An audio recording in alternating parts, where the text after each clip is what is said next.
The funeral felt like a blur. The sky was gray, low-hanging clouds pressing down on us, as if the world itself mourned with me.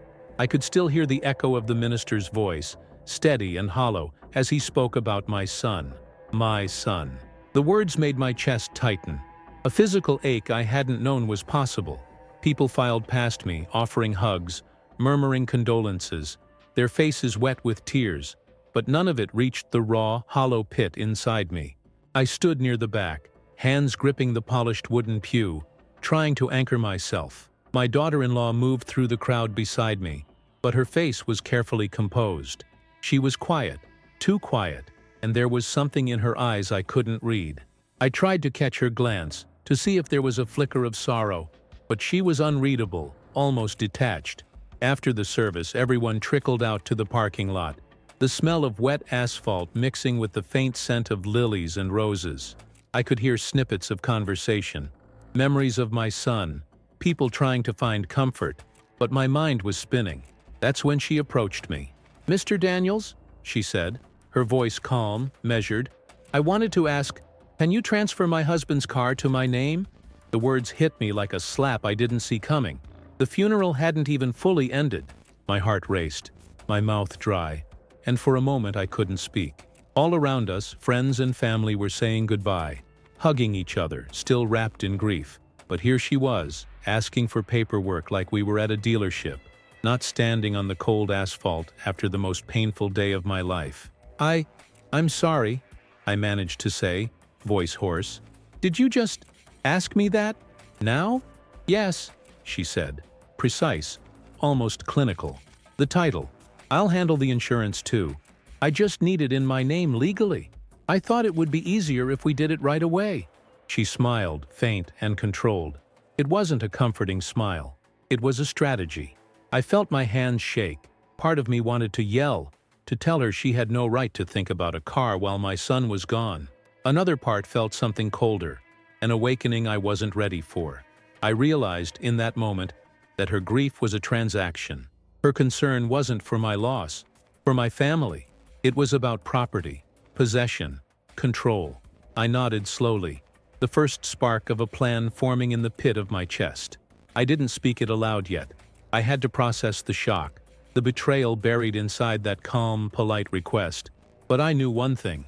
This wasn't just about a car. It was about respect, about boundaries, about making sure she understood she couldn't step over me, not even now. The wind blew cold against my face, carrying the faint smell of my son's favorite cologne from his jacket someone had left draped over a chair inside the chapel. I breathed it in, sharp and bitter, and I let the anger rise. I would handle this. I would make her understand, but not today, not here. The chapel emptied, leaving behind the faint scent of waxed floors, wilted flowers, and the lingering trace of my son's cologne on his coat. I stayed behind for a moment, hands pressed against the cold wood of a pew, listening to the distant sound of cars pulling away, tires splashing in the puddles left by the morning rain. Everything felt unreal, like I was walking through someone else's grief, observing it instead of living it. My son was gone, and in his absence, the world had somehow grown sharper, harsher, colder. I didn't notice her at first, slipping back into the chapel with a quiet shuffle of heels on tile. She approached, her posture straight, her expression carefully neutral, as if she'd been rehearsing this for weeks. She held a folder under her arm. My stomach sank when I recognized it.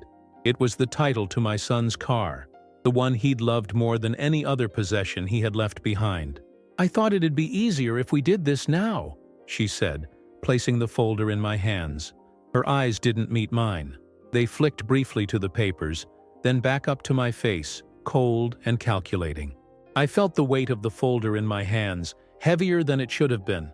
My fingers tightened around the edges. "Easier? Do you even hear yourself? My son he's dead," I said, my voice rising, cracking under the strain. "And you're talking about paperwork?" She tilted her head slightly, as if my reaction were an inconvenience rather than an expression of grief. "Mr. Daniels, I know this is hard, but the car needs to be in my name for legal reasons. The insurance, the registration. It's all easier if it's transferred now." She smiled faintly, carefully. There was no warmth in it, only calculation. I took a step back, wanting to shove the folder back at her, but I didn't. Something inside me held me still. I could feel the anger rising, thick and hot, but there was also a deeper, sharper emotion, one I hadn't expected: betrayal. My son's death had left a gaping hole in my chest, and here she was, trying to fill it with, what? Control? Ownership? I wasn't sure I wanted to understand it fully yet. "You're serious about this," I said, finally, my voice low and steady now, dangerous in its calm. "Right now? While everyone is leaving the funeral? While my family is still in shock?" "Yes," she said again. No hesitation, no apology. Her tone was clipped, professional, like she were negotiating a contract in a law office instead of speaking to the man who had just lost his son. I felt something shift inside me then. I realized I didn't have to give in. Not today, not to her, not to anyone who tried to treat my grief like a transaction. But I also realized I couldn't let this go without a plan. If I refused outright, it could start a war with my daughter-in-law, a family divided in the midst of mourning. I had to think strategically. "I'll need a few days to handle this," I said carefully. "I need time to sort things out. There are other matters. His belongings, his apartment. We need to take care of those first." She nodded, but there was a flash in her eyes, a subtle irritation that she tried to mask. "Of course, but the title, please, as soon as possible." She didn't ask, she stated. She didn't plead, she commanded.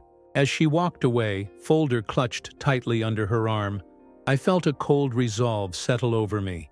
She thought she could step into my son's life and take whatever she wanted. She thought the family would bend under her control, that grief would weaken me. She was wrong. I stepped outside, the rain-soaked asphalt sticking to my shoes, and I looked at the cars driving past, the trees bending in the wind. I felt the air in my lungs, sharp and wet, the sting of it pushing away some of the fog in my mind. I thought about my son's laugh, his stubbornness, the way he used to tease me, and I made a silent promise. I would handle this. I would respect his memory. I would show her that some things weren't hers to take, not even in death. And I would start by learning everything I could about her plans, every move, every expectation. She wanted the car. She wanted control. She wanted me to step aside. Fine, but I had the advantage of knowing the man she married, of knowing my son in ways she could never claim. And that knowledge, that was power. I didn't smile, not yet. But deep down, I felt the first flicker of a fire I hadn't realized was there. This wasn't just grief anymore. This was a battle, and I would fight it. Smart, careful, relentless. The next morning, I woke with the heaviness of yesterday pressing down on me, a dull, unrelenting ache that no coffee or shower could shake. I walked into the kitchen, the sunlight slicing through the blinds, highlighting dust motes floating lazily in the air. Everything was quiet except for the hum of the refrigerator, and it felt wrong. Too quiet. My son had always been the noise, the energy, the pulse of the house. Now, there was only silence, and the knowledge that she had arrived in his absence, ready to claim pieces of his life before we'd even had a chance to mourn properly. I poured myself a cup of coffee and sat at the table, the folder still clutched in my hands from yesterday, unopened. I stared at it as if it were a live wire, and for a long moment I just breathed, letting the dark roast burn down my throat, hoping it would stir some clarity in the fog of grief. Then I opened it. The title was there, crisp and official. Her name was nowhere on it yet, and that, oddly enough, gave me a strange sense of control. She thought she had the upper hand, but she didn't, at least not yet. I examined the papers, checking for anything that could complicate her transfer. Insurance dates, lien holders, registration, all standard, all manageable. That was when I realized this wasn't just a simple transfer. It was a test. She wanted to see how much she could take, how far she could push while the rest of us were distracted by grief. I set the folder down and reached for my phone. First call, the funeral home, to ensure nothing else had been mishandled. Second call, my son's attorney, a man I trusted completely. I needed advice, a plan, someone who could anticipate her moves before I even made mine. By mid-morning, I had a file full of notes, a mental map of what she wanted and, more importantly, what I could do to slow her down, to force her to respect boundaries she clearly didn't understand. Around noon, she called. Her voice, smooth and deliberate, tried to mask impatience. "Mr. Daniels, have you had a chance to look over the paperwork?" "Yes," I said slowly, letting my tone carry a weight that wasn't there yesterday. "I'm reviewing everything carefully. There are some issues we need to address before the transfer can happen." There was a pause, a flicker of something like frustration in her measured voice. "Issues?" she asked. "What issues could there possibly be?" "Liens, insurance changes, estate complications," I said, naming things I knew she hadn't considered. "It's not just a car. There are responsibilities attached, mortgage, maintenance, storage fees. Everything has to be clear." Her silence told me she hadn't expected that. She was used to people bending to her will, to schedules dictated by her convenience, not legal realities. I could almost hear the gears turning in her mind, the sudden uncertainty. "Of course," she finally said, trying to regain her composure. "I just thought this could be a simple transfer. My husband's car, I need it in my name." "I understand that," I said evenly. "But understanding and execution are two different things. I want to do this correctly, for all our sakes." She didn't respond immediately after that. I imagined her pacing in her living room, tapping her pen against the folder, planning how to twist my words, how to push harder. But I had learned something yesterday. She thrived on immediacy, on control, on the idea that grief made me weak. I would not give her that advantage. I hung up, leaning back in my chair. My hands were trembling, not from anger, but from adrenaline. I realized, as I stared at the papers on the table, that I was no longer just a grieving father. I was a strategist, a protector of my son's memory. I owed him that. And if she wanted to play this game, I would meet her move for move, carefully, patiently, until she realized that some things, respect, loyalty, love for my son, couldn't be bargained for or signed over. By evening, I had set my plan in motion. I called a trusted mechanic, one my son had always used, and asked him to inspect the car, check the registration, and hold all documents until I said otherwise. I called the insurance company, instructed them not to process any changes without my explicit consent. Every call, every small step, was a line drawn, a boundary reinforced. And as I finally sank into bed that night, exhaustion weighing on me, I felt something I hadn't in days. Clarity. My son's life hadn't ended with him. His memory, his belongings, his dignity, they were mine to protect, and I would. No one, not even her, would take them without a fight. The fire that had started the day before was burning brighter now. Calm, measured, relentless, and she had no idea it was coming. The next morning, I drove to my son's apartment, the streets still wet from last night's rain. The city smelled of asphalt and coffee, the faint tang of exhaust cutting through the crisp air. I gripped the steering wheel tighter than necessary, feeling a strange mix of sorrow, anger, and determination swirling in my chest. Every block I passed reminded me of him, his laugh echoing down these streets, his footsteps in the hallways, the stubborn smile that refused to back down from anything. And now, here I was, standing between his memory and someone who didn't respect it. The apartment door was unlocked, just as he had left it, a small sign of trust that now felt like a challenge. I stepped inside, the scent of him still lingering in the curtains, in the worn sofa cushions, in the faint scent of leather from his jacket on the hook. I walked through the living room slowly, letting my fingers brush over the furniture, over the desk piled with unpaid bills and unopened letters. Every detail was a reminder that he had existed here, that his life had been real, and that she had no right to step in and claim it without consequence. I set the folder down on the coffee table, opened it again, and spread the papers in front of me. Registration, insurance, the title, everything was there, and yet incomplete. I pulled out my phone and made another call, this one to my son's lawyer, a gruff man named Harris who had known my son for years. "Harris," I said, keeping my voice low, controlled, "I need to put a hold on any transfer.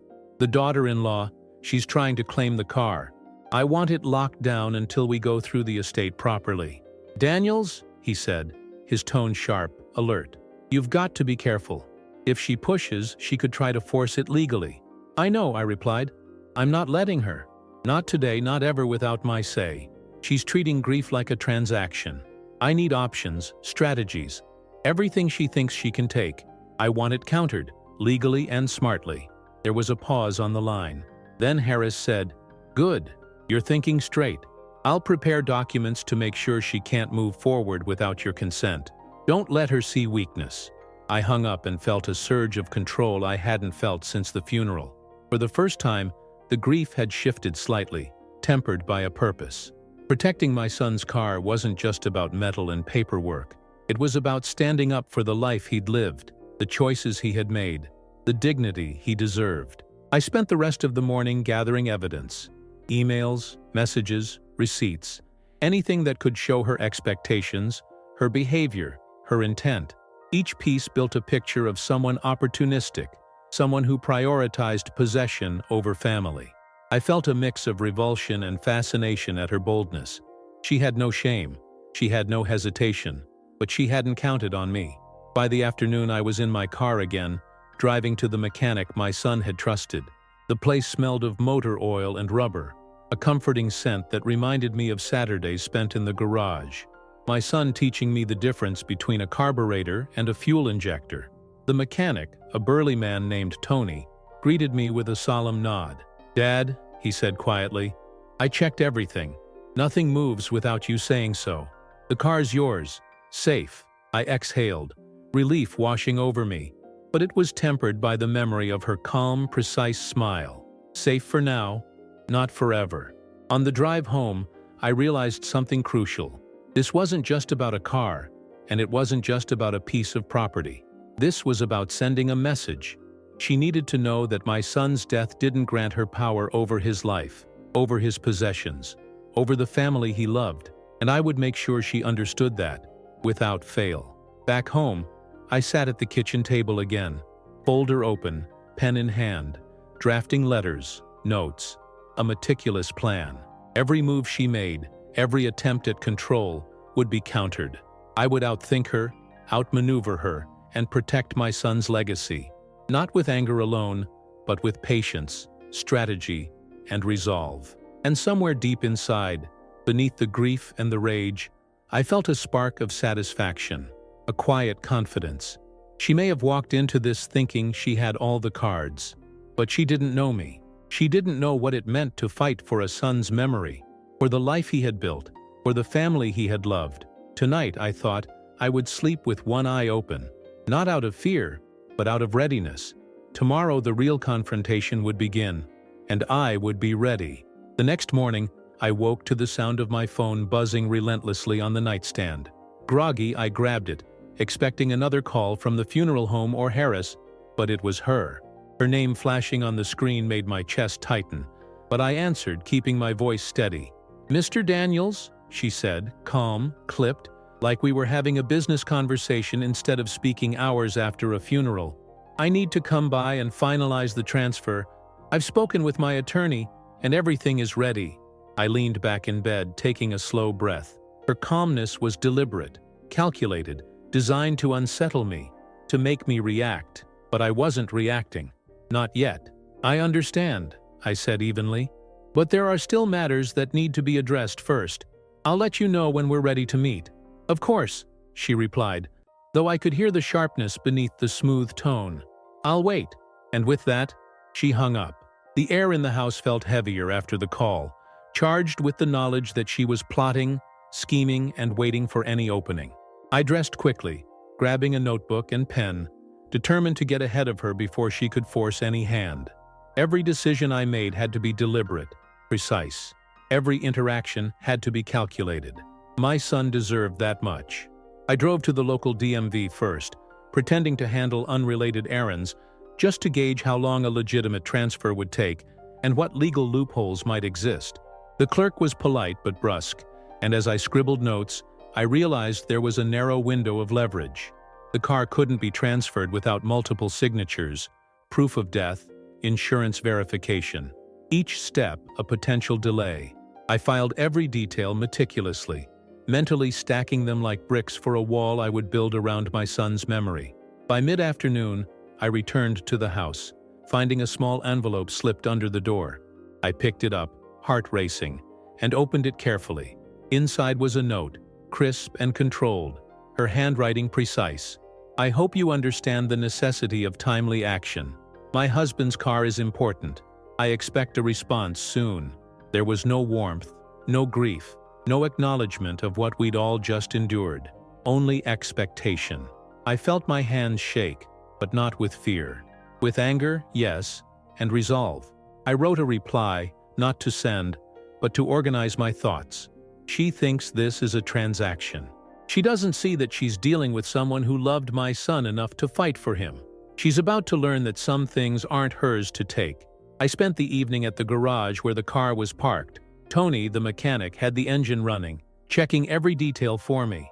I sat on a stool nearby, hands clasped, listening to the hum of the engine, the familiar scent of oil and rubber grounding me. I ran through scenarios in my head. If she pressed the attorney, if she tried to manipulate the insurance company, if she showed up unannounced, I had contingencies for all of them. When I finally left the garage, the sky was darkening, clouds thick and low. I drove slowly, the streets emptying, the city settling into a quiet tension that mirrored my own. Inside, I felt both exhaustion and exhilaration. This was no longer just about a car. It was about control, respect, and the memory of a life lost too soon. At home, I sat by the kitchen table, the folder of papers spread before me again. Every line, every clause, every signature, each a potential battlefield. I realized that she wasn't just my daughter-in-law, she was an adversary, sharp, patient, and bold. And if I wasn't careful, she could slip through my defenses. But I wouldn't let that happen. Not today, not tomorrow, not ever. I had the advantage of memory, love, and strategy. She had only audacity, and audacity, I knew, could be countered. I didn't sleep well that night. My mind replayed every interaction, every word, every slight, and beneath it all, buried deep in grief and anger, a clear thought emerged. She would not win. My son's memory would be honored. His car, his life, his dignity, everything he had loved and built, would not be claimed by someone who cared only about possession. Tomorrow, I promised myself, the real game would begin. The morning sun cut through the blinds in sharp lines, painting the kitchen floor in alternating light and shadow. I sat at the table, coffee cooling beside me, the folder of my son's car documents open once again. My mind raced, running through every detail, every contingency. Today, she might try to step further, push harder. I had to be ready. The knock came just as I was double-checking my notes. My stomach sank, and my pulse quickened. She was early. I opened the door to find her standing there, impeccable in her suit, eyes sharp and calculating. She held the folder, but this time it was as if she were bringing an army with her. Confidence radiated off her in waves, a shield of certainty that she hoped would make me falter. "Mr. Daniels," she said, stepping inside without waiting for an invitation. "I thought it was time we handled this. The car, the transfer, it's overdue." I didn't respond immediately. I studied her instead. There was no grief in her face, no trace of yesterday's subtle politeness, only determination. I felt a flicker of rage but buried it deep, letting calmness dominate my expression. "Sit," I said finally, gesturing toward the kitchen chairs. "We can talk, but everything stays civil." She took a seat, sliding the folder across the table. I picked it up and ran my fingers along the edge, letting the weight of it remind me of my son's absence, and of the responsibility now resting on my shoulders. "I've prepared everything," she said smoothly. "The attorney's approval, the insurance, all signatures ready. You only need to sign, and it's done." I leaned back, taking a slow breath. "You understand," I said carefully, "that my son's estate isn't just the car. There are bills, other possessions, responsibilities that come with ownership. You can't simply take it without addressing those." Her lips pressed together, a flicker of impatience crossing her otherwise controlled face. "I'm aware, but this is minor. I just need the car. It's a matter of convenience." "Convenience?" I echoed. my voice low, deliberate. "Do you even realize where we are? My son just died. And you call this convenience?" She hesitated, ever so slightly, and that was all the opening I needed. My voice hardened, calm but firm. "This isn't just about a car. It's about respect, about understanding that his life, his memory, and what belonged to him cannot be reduced to a transaction." Her eyes narrowed, but she didn't speak. She never expected confrontation, only compliance. And now she was realizing that I wasn't the passive, grieving father she had anticipated. "I'm willing to help you," I continued, "but only if you follow proper procedure. You can't just push, demand, or manipulate. You're part of this family now, yes, but that doesn't mean you control it." There was a tense silence, broken only by the faint hum of the refrigerator. Her fingers tapped the folder, impatience leaking through her composed exterior. I thought this would be simpler," she said finally, voice tight. "I didn't mean to offend." "You did," I replied. "You offended the memory of my son by thinking his life and possessions could be taken lightly. You're going to have to understand something very important. Some things aren't yours, not because you want them, not because you're married to him, but because they belong to him first. And I will protect that, even if it means pushing back every single step of the way." Her face paled just slightly, a crack in the armor. I could see it. The realization that I wouldn't bend, that grief had not weakened me, that love and respect for my son were stronger than fear or intimidation. We sat in silence for several minutes, her tapping slowing, her confidence visibly shaken. I let the tension hang, knowing that the smallest sign of capitulation on my part would give her the advantage. Finally, she rose. I'll wait," she said, voice tight, controlled, but now with an edge of caution. "But I expect your cooperation soon." I didn't respond. I watched her leave, the front door clicking softly behind her. My pulse still raced, but beneath the anger, I felt something else, a sense of triumph. Today had been the first real test, and I had passed. I walked to the window and looked out at the city, the streets emptying, the sunlight breaking through clouds. My son's car sat safely in the garage, untouched, unclaimed by someone who thought grief was weakness. And in that moment I realized this battle wasn't just about a car. It was about proving that some things, love, loyalty, respect, memory, cannot be bargained, coerced, or stolen. And I was ready to fight for them, no matter how long it took. Chapter 7. The next few days were a careful dance, each move deliberate, each observation precise. I couldn't let her think she had the upper hand. Every call she made, every text that popped up on my phone, was scrutinized, cataloged, and filed in my mind. I learned quickly that she was methodical, patient, persistent, a woman who would try every avenue to get what she wanted. But I had something she didn't: the memory of my son and the knowledge of the life he had lived, which gave me insight into both her intentions and weaknesses. I spent the morning going through the car's records, checking insurance coverage, registration, and maintenance logs. Tony, the mechanic, worked alongside me, his hands greasy but his expression sober. "She's pushing hard, Dad," he said, tightening a bolt on the engine. "I've seen her type before. She thinks she can steamroll you because of the situation." "I know," I replied, my voice low, steady. "But she doesn't understand one thing. She's dealing with someone who loved my son enough to fight for him. That changes everything." By noon, I decided to confront her tactics before she could escalate further.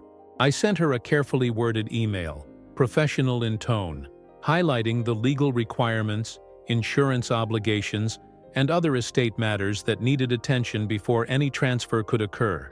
No emotion, just facts. It was a way to set boundaries, to demonstrate that I wasn't going to be pressured or manipulated. Her response came within the hour, polite, measured, but there was an unmistakable edge. "I appreciate your thoroughness. I will comply, but I hope we can resolve this efficiently." Efficient. That word stung.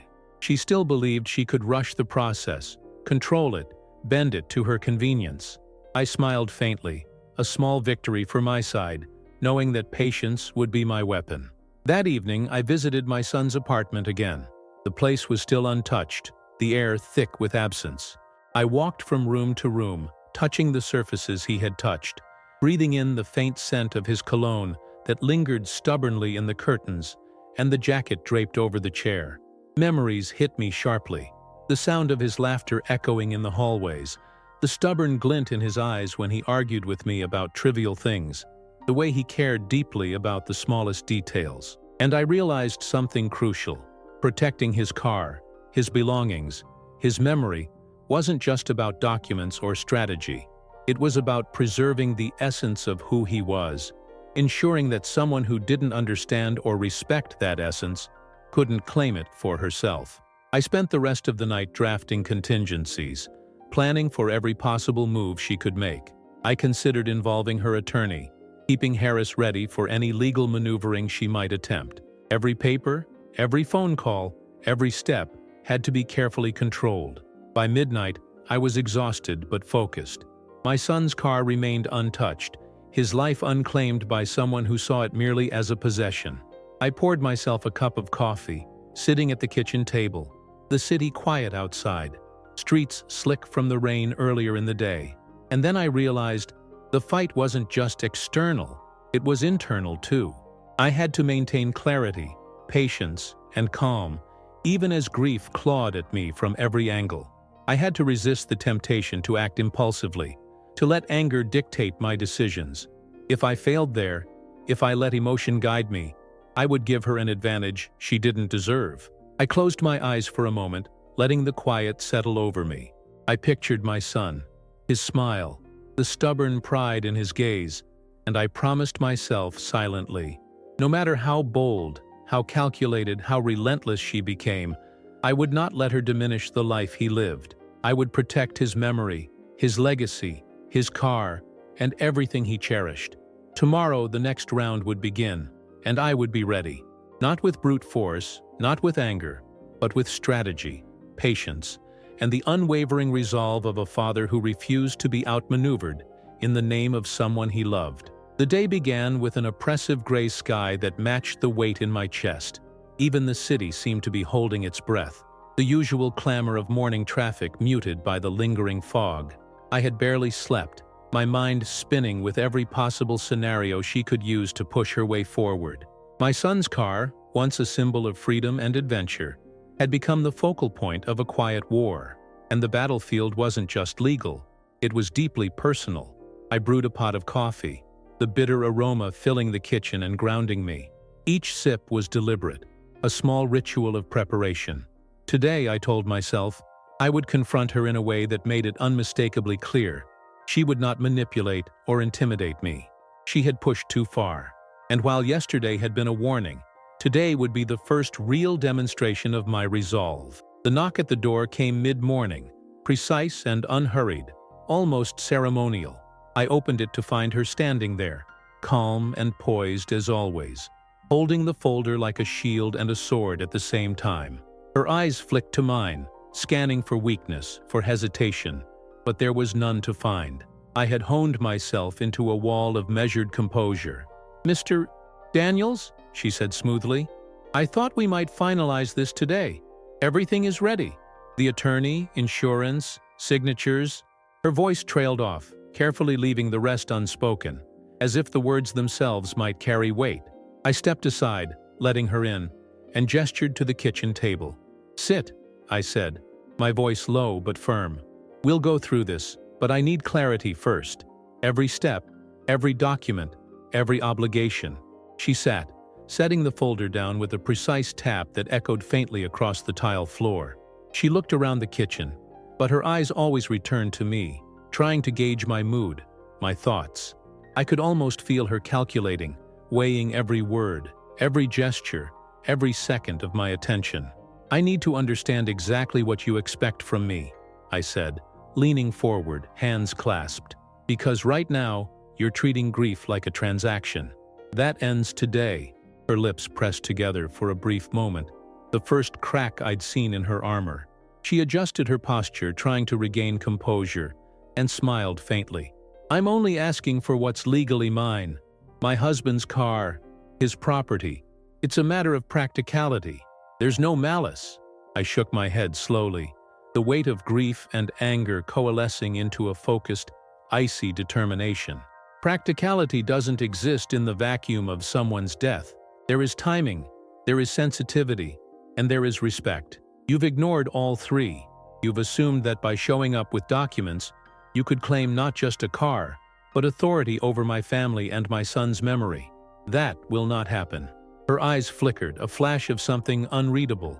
Maybe irritation, maybe apprehension. She opened her mouth, then closed it again. I could see the gears turning. She was accustomed to compliance. She was used to people bending around her, allowing her to move through life like a breeze, taking what she wanted without resistance. She hadn't counted on a wall of resistance, a man fueled not just by grief, but by love and memory. I reached across the table slowly, tapping the folder lightly. "Everything here," I said, "can wait. The car, the insurance, the signatures, they're meaningless if we don't handle this properly. If we don't acknowledge the other obligations, the responsibilities, the estate, if we don't respect the life it belonged to first. You're asking me to move on her timeline, but that's not how it works." Her jaw tightened. "I understand the estate," she said carefully. "But the car, it's just a car. It doesn't change who he was or what he meant to you." "Just a car?" I echoed, voice rising slightly, emotion threading through it. It was his favorite. He loved it. He spent hours maintaining it, caring for it. It's not just a vehicle. It's a piece of his life, his memories. You think you can just take it because you want convenience? That's not respect. That's theft, emotional theft, and I won't allow it. For a moment, silence fell over the room, broken only by the ticking of the kitchen clock. She stared at me, the controlled mask she wore flickering ever so slightly. I could see the calculation in her eyes, the realization that I wasn't going to bend, that she was not the first person in my life to mistake grief for weakness. I leaned back, letting my words settle, letting the power shift subtly.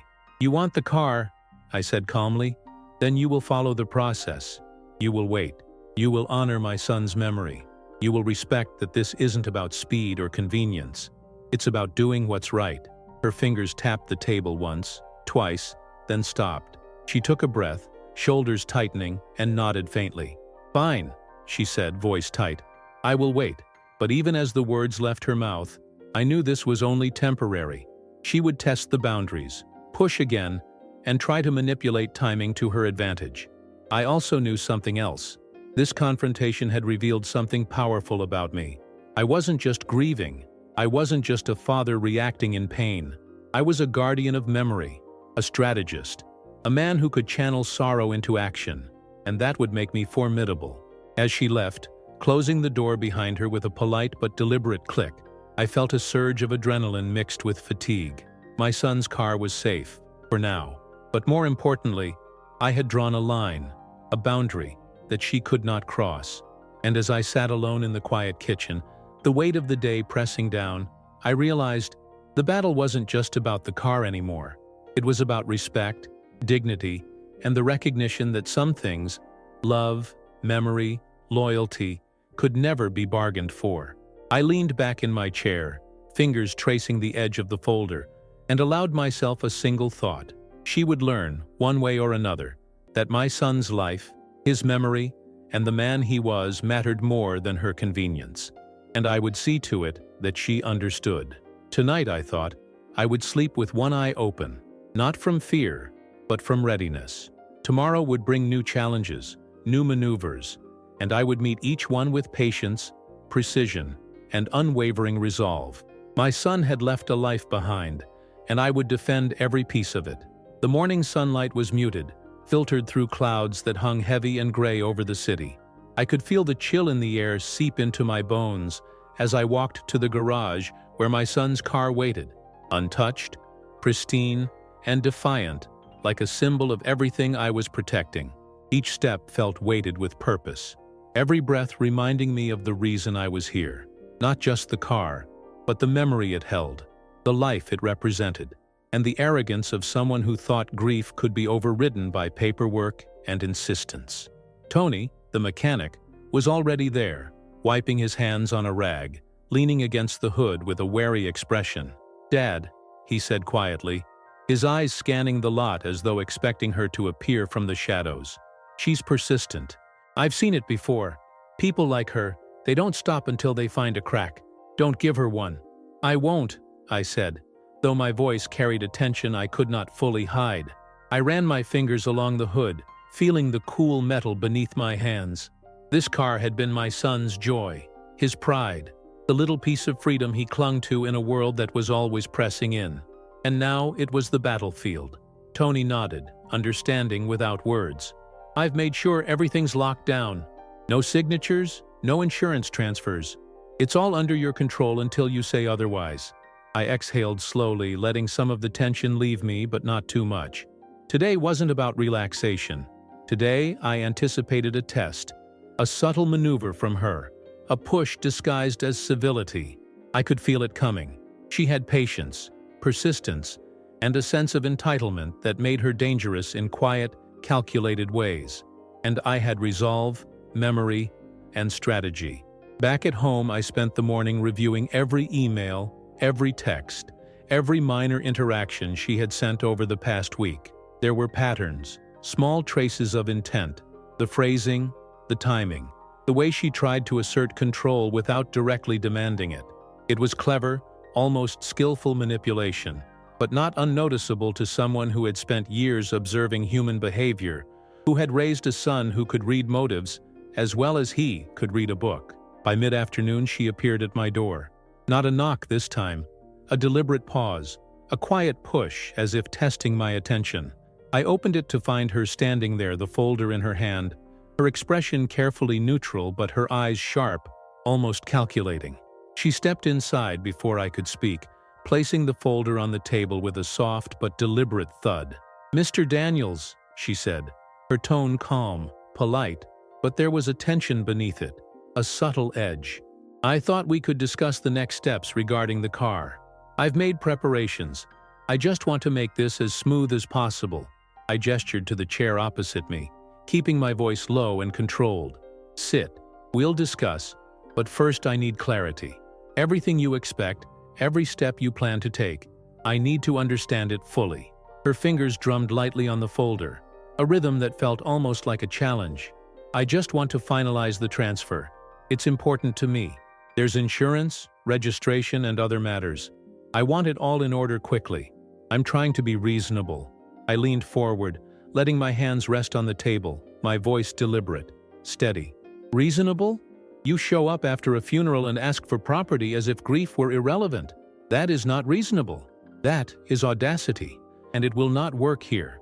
You're asking me to ignore the person my son was and the life he built, and that is not something I can allow." Her eyes flickered almost imperceptibly. I could see the thought cross her mind. She had underestimated me. She had thought grief would soften resistance. She had thought she could push, manipulate, and coerce, and she would meet compliance. But she met preparation, patience, strategy, a father's love sharpened into defense. "I'm listening," she said, voice tight, controlled, but her hands betrayed a slight tremor. "I just want the car. Everything else, I can wait, but I need a timeline." I shook my head slowly, the weight of grief and anger coalescing into an icy determination. "There is no timeline that overrides respect. You will wait until every legal, financial, and personal matter is properly handled. No exceptions. Not because I am obstinate, but because that is what is right. That is what my son would have expected.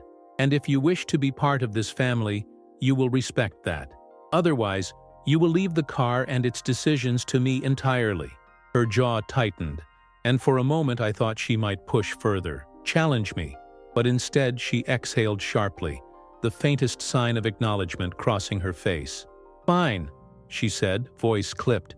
"I will wait, but I hope this doesn't have to become complicated." I didn't answer immediately. I let the silence stretch, heavy with unspoken understanding. Today was a small victory, yes, but the war wasn't over. She would test boundaries, push limits, probe weaknesses, and I would meet her at every turn.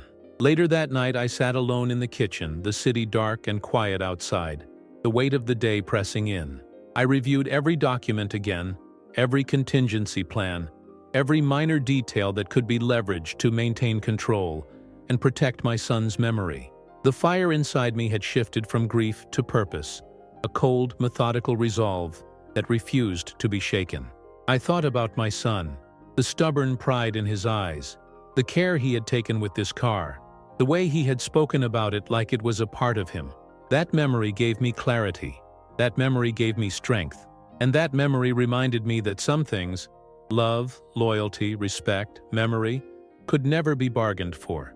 Tomorrow would bring new moves, new challenges, and I would meet them all. Not with fear, not with anger alone, but with patience, precision, and a resolve forged in grief and sharpened by love. My son's life, his memory, his car, his legacy, they would be defended. And no one, not her, not circumstance, not anything, would take them without consequence. The city woke slowly the next morning, fog lingering low over the streets, coating everything in a muted gray. I walked outside, the chill biting at my skin, the scent of wet asphalt and exhaust mixing with the faint aroma of freshly baked bread from a corner bakery. Each step felt deliberate, purposeful, a silent reminder that I was preparing for more than errands or routine. I was preparing for confrontation. Tony had called early, his voice urgent but restrained. "Dad, someone came asking questions about the car. Unofficial questions. Friendly at first but persistent." I clenched my jaw, feeling the tension coil in my chest. "Who?"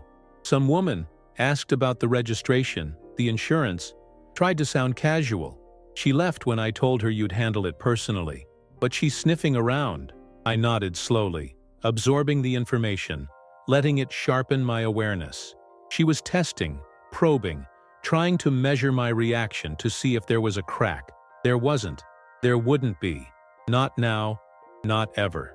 By late morning, she appeared at my door herself, her presence deliberate, almost theatrical. I opened it to find her standing there, hands clasped neatly in front of her, the folder under her arm like a talisman. She smiled, polite and precise, but the edges of the smile were tight, controlled. "Mr. Daniels," she said smoothly, "I thought it might be better if we reviewed the documents together, just to ensure everything is in order." "Hooray!" I gestured for her to sit, my own posture deliberate, measured. "Sit. But first, let's be clear about one thing. Nothing moves unless proper procedures are followed. No shortcuts, no pressure, no manipulation." Her eyes flickered briefly, surprise crossing her face, quickly masked by composure. "I understand," she said, though I could sense the tension beneath her controlled tone. "I only want to ensure efficiency." Efficiency. She didn't understand the point. The point wasn't speed or convenience, it was respect. Respect for my son, for his memory, for the life he had built. And that was non-negotiable. I opened the folder slowly, letting the weight of the papers signify the seriousness of the moment. "You will follow procedure," I said deliberately. "Every signature, every insurance verification, every legal obligation, done in order, done correctly. Nothing moves without full compliance. That includes you, your attorney, and anyone else attempting to influence this process. Understand?" Her fingers drummed lightly on the table, a rhythm of impatience, and I could see her calculating, trying to find the angle, the loophole, the pressure point. But she found none. I had anticipated everything, prepared every detail. "I understand," she said again, tone clipped, tighter now. "But this is a matter of time. Delays inconvenience everyone." "Convenience does not override integrity," I replied, my voice low and steady. "And the car isn't the only issue here. There are obligations, other matters of the estate, responsibilities that must be fulfilled before anything can be transferred. If you attempt to bypass them, it will not only fail, it will undermine your credibility in any legal proceedings." Her eyes narrowed slightly, the first real challenge I had seen in her demeanor. She was weighing, evaluating, considering a strategy. I let the silence stretch, letting the tension build, letting her realize that I was unshakable.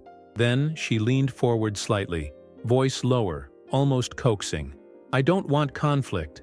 I only want what is fair. Surely we can find a way to resolve this amicably." I met her gaze, cold and firm. Fairness isn't determined by convenience. Fairness is determined by what is right. And what is right is honoring the life of the man who owned this car, not bending to the whims of someone trying to claim control. You may call it fairness. I call it respect. And respect cannot be rushed, coerced, or negotiated under duress. She leaned back, processing, tension visible in the slight twitch of her fingers. She had expected me to react emotionally, to falter, to show grief as weakness. Instead, she was met with strategy, preparation, and unwavering resolve. And I could see it. The flicker of doubt, the realization that this battle was not going to be won by force of will alone. I stood, moving around the table slowly, letting the weight of my presence and words press upon her subtly. I will allow the process to move forward, but on my terms. Properly, legally, and respectfully. Anything else is unacceptable. This is not negotiation. This is the only way forward. Do you understand?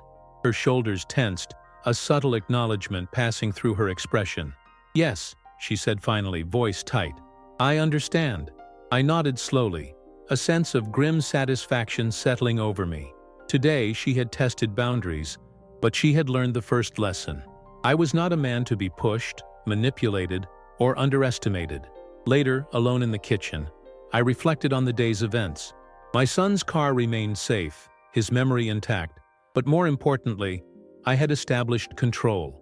I had drawn lines she could not cross without consequences, and I realized quietly that the battle was as much about psychology as legality.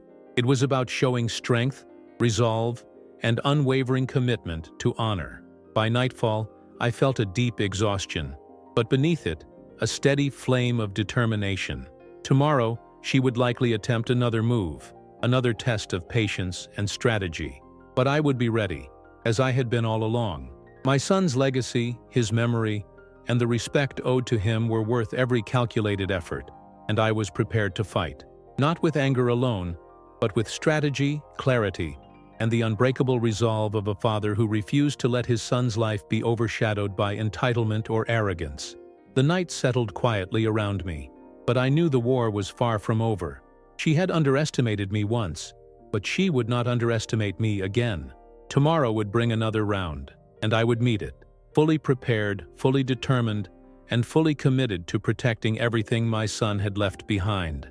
The morning arrived with a sharp, almost electric cold that made the city feel brittle and alive. Even the sunlight seemed hesitant, spilling in pale, cautious streaks across the pavement.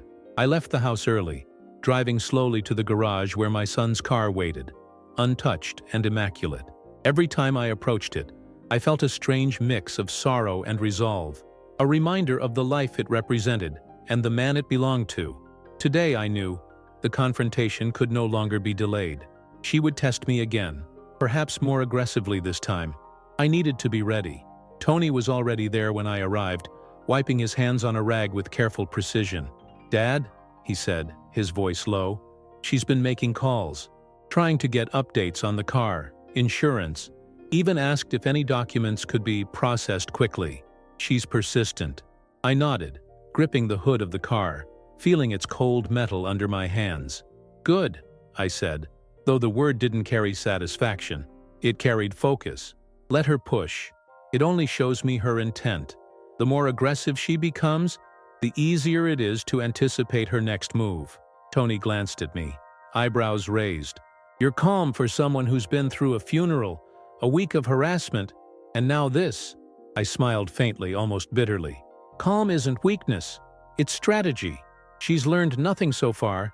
Today, she'll learn more." By mid-morning, she appeared. Not knocking this time, she just walked into the garage, folder in hand, her eyes sharp and assessing. She tried to smile, the polite veneer she always wore, but I could see the tension behind it. She had expected to find me reactive, vulnerable, malleable. Instead, she found control. "Mr. Daniels," she said smoothly, trying to keep her tone light, almost casual, "I thought we could review the documents. I want to ensure everything is in order so we can proceed efficiently." I gestured for her to sit at the table we had moved into the garage corner, the hum of engines and tools filling the background. "Sit," I said evenly. But first, let's address expectations. Everything you want to do, every step you hope to take, must be made clear.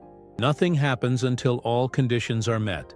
She hesitated, a faint flicker of frustration crossing her face. Then she set the folder down and opened it, fingers sliding across the edges with a careful touch. "I've prepared everything," she said, voice controlled. "Attorney approval, insurance verification, signatures. I just need you to proceed." I leaned forward, my hands resting on the table, tone deliberate and steady. "You're missing the point. This isn't a transaction. It's not about speed or efficiency. It's about respect. For my son, for his life, for his memory.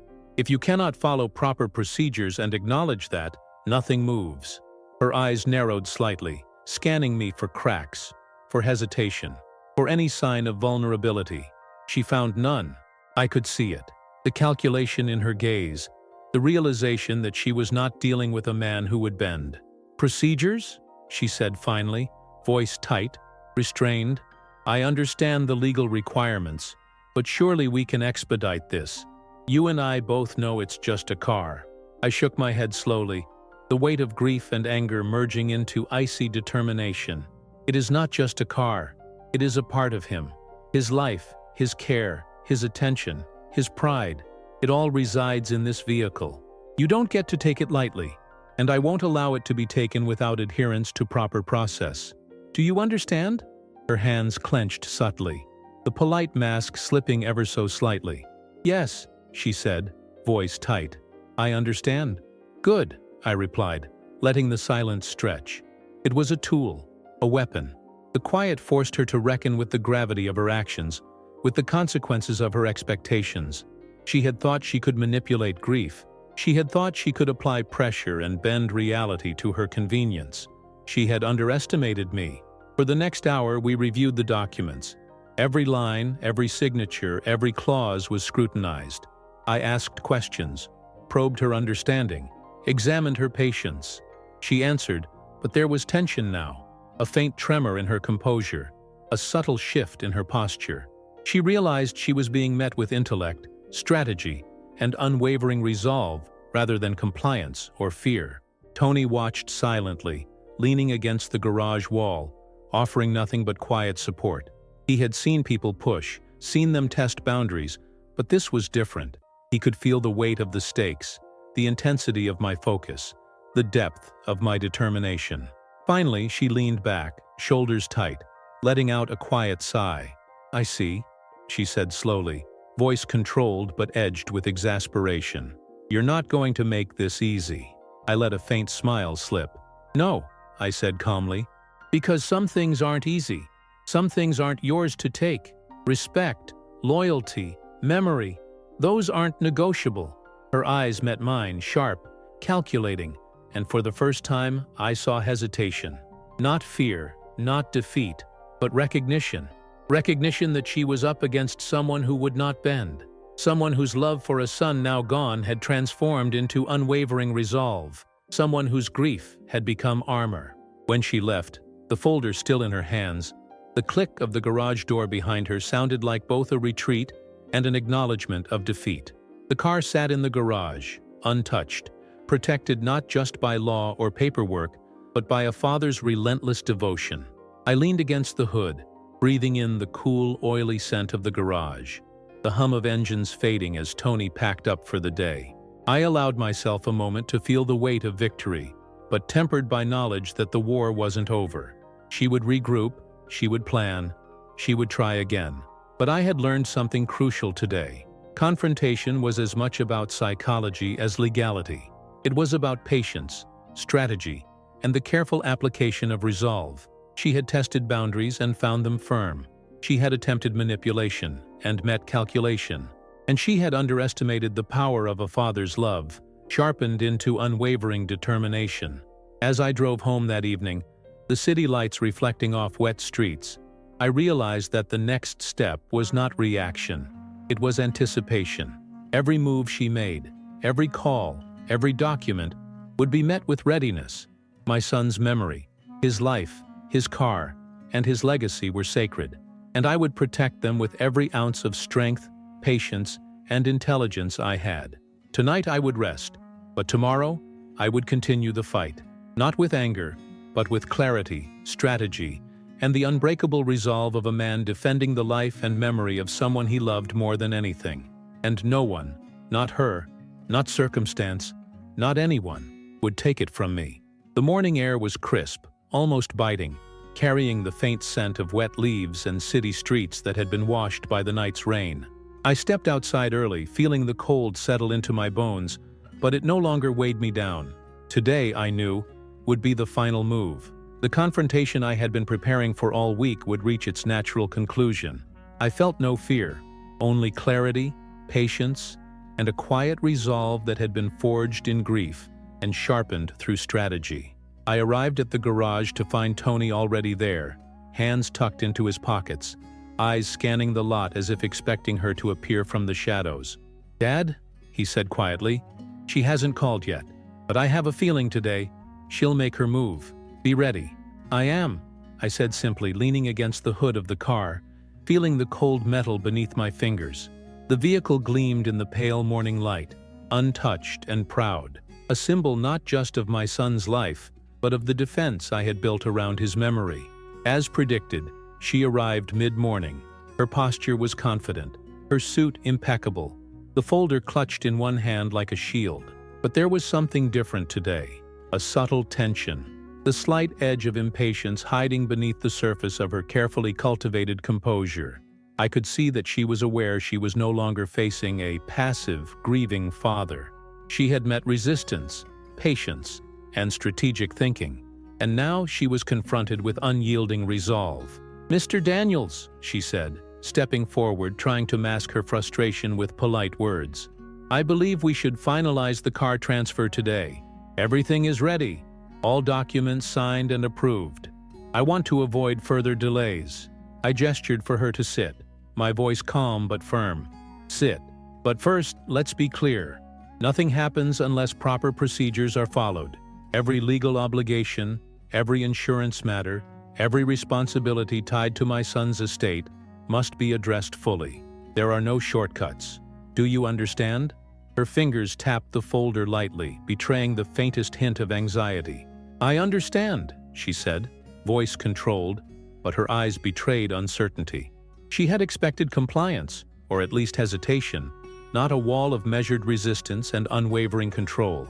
I leaned forward, resting my hands on the table, voice deliberate.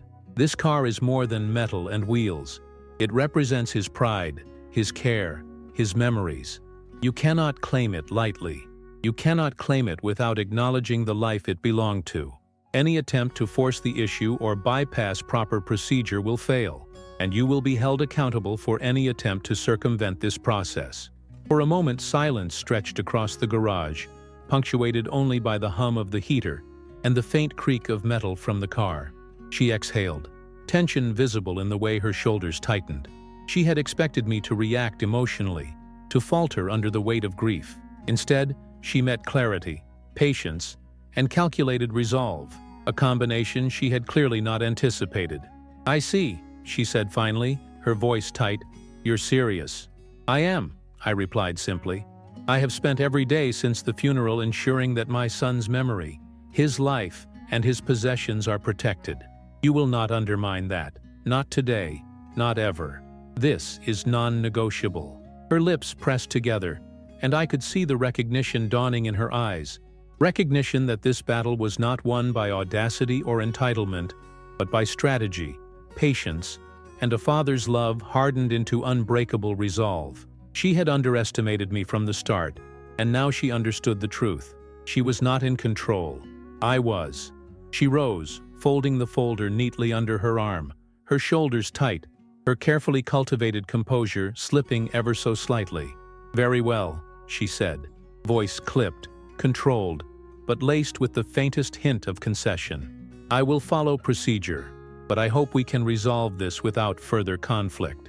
I nodded, letting the silence linger, a subtle but undeniable assertion of authority.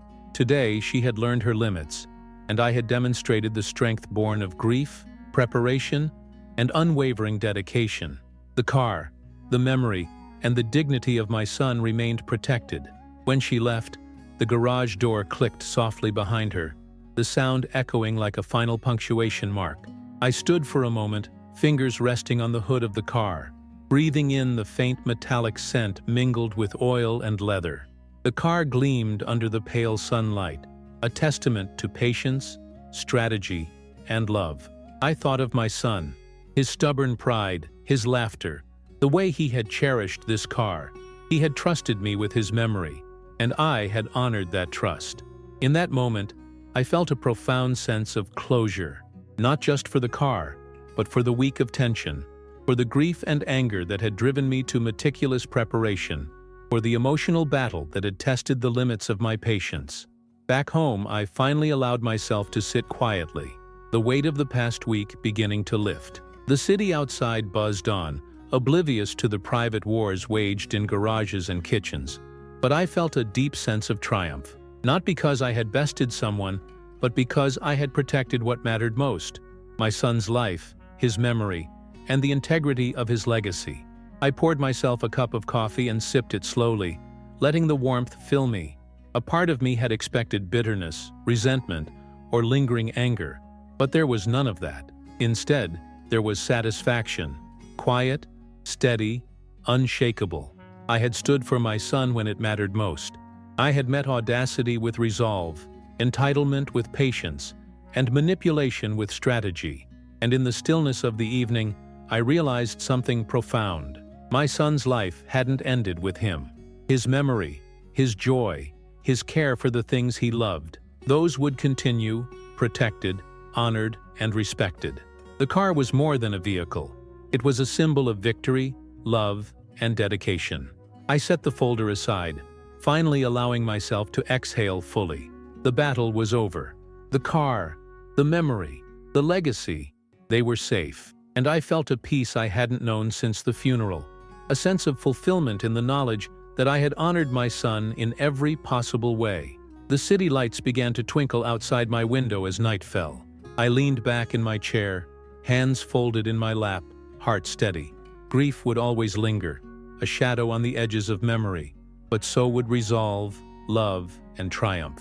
And tonight, I slept with the quiet certainty that I had done right by him, that his life, memory, and dignity remained intact, and that, in protecting them, I had found a sense of victory that no document, no claim, no audacity could ever take away.